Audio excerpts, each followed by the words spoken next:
be following that guy. I don't even have a speaking voice, I would just sing every little bit. Alright, this is a piece I wrote for a play, and essentially there's a girl singing to a child, then she walks to the back of the room, slaps the man that walks in, then he comes to talk to the child. So, and these are the last 4 lines of the song she sings, which I won't sing. Every man has a story. Romantics, they make love at night and go to war in the morning. They drink to the moon and ignore the stars. They wear a glass shield to protect their hearts. I should have known before she told me we needed to talk. The air was thick and heavy it is in the foggy cemetery. My breaths began to collapse under the capsizing gravity of the situation. Like when galaxies collide and stars are born out of 2 things that only go together in a fire. Bending ethics, we could either choose to interweave the roots of our family's trees or dig up the seed or remove its shell. I told your mother the divine right was hers, but I secretly questioned how much weight on this teeter-totter can I support. I felt that I had the world in my hands in a transparent effort to be a real man. But it didn't make a difference. For when your mother's silence, I counted the infinite moments as the sky broke into a horizon of endless fractures until my soul slipped into the unsettling reverie. I'm going to be a father. You see, in our society, men are measured by what they don't fear.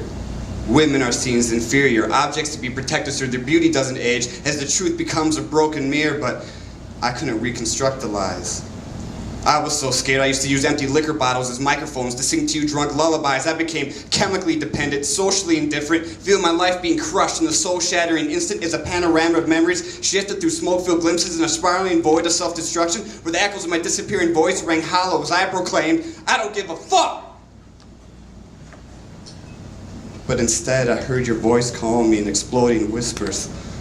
And in that sobering comfort, before that sobering comfort, I would let my pen bleed the silent screams as I dragged my pride across the deserted meaning of my life till I found out you were a baby girl. And like so many writers and soldiers, our stories are told over and over, measuring time by how fast the blood is dripping across this apocalyptic vision of a temporary world where shadows swallow lights formed out of dissolving pearls. But unlike so many men who have seen this force shatter their lives into pieces, I'll die happy knowing yours will shine forever. In my disassembling reality, I held it together just to make sure you were real. You are my greatest fear with the paradox of being my redeemer. This more than any man can understand. Just as my nature is something I can't escape. Like when I dedicate to make my world better, but not for its sake.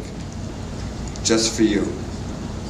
Because there's going to be so much bullshit it's going to put you through that I can't crush with my hands, that I can't overpower, that I can't control, that I can't forgive for the blasphemy disrespecting you. And the fact is the universe expands just so God can comprehend how she could create something as beautiful as you, holding the future next to your sunken heart.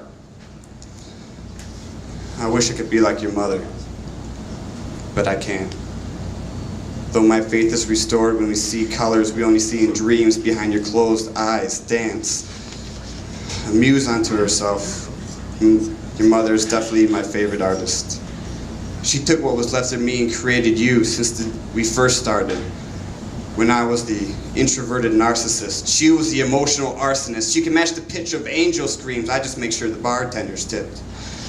But at night she would give off the aroma of desert flowers in a cool breeze before a storm hit. And my only hope is you're not born with the same demons I have that society will feed. And whatever bad blood there is between me and your mother, know that you make our love stronger than a promise. We just don't belong with each other. Though now I can see how she was warm as a cooling sun. God's paint rubbing off the melting texture of her skin and soaking into my pulse. She embodied the divine fire, and in those eyes I've become engulfed. But our past is a dusty hourglass. When it shatters, know that it's not your fault. And when you wake up with a burning curiosity, see the world around you, I pray that you can see me as a man, despite the natural fool that I am. Because when it comes to my story, I'll only let you tell it. Thank you.